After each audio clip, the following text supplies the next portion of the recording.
उसके साथ तुम समझते हो कि हम कोई शाम, इराक, लिबिया, मिस्र हैं? तुम समझते हो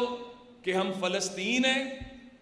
तो तुम्हारी ये गलत फहमी है, क्योंकि तुमने अब हमें मौका दे दिया कि अगर तुमने हमारा पानी बंद करने की कोशिश की तो जहां पे तुम ये कोशिश करोगे वहां पर ये फैसला हुआ। Army chief general Asim Munir जो सिक्योरिटी काउंसिल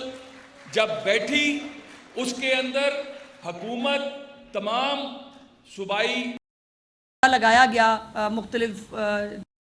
चाहिए, पाकिस्तान के अंदर, पाकिस्तान से बाहर, चाहे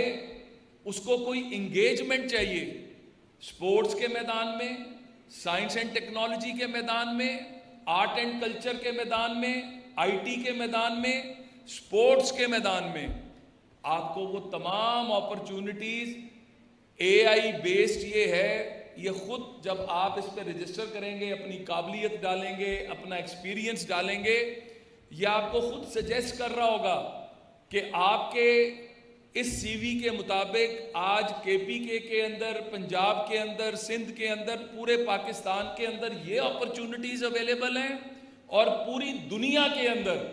starting from Japan, south Korea, Europe, you name it, GCC countries जो हमारी सऊदी अरब, कुवैत, कतर, कनाडा, अमेरिका, कहाँ पे आपके लिए क्या अपॉर्चुनिटी अवेलेबल है।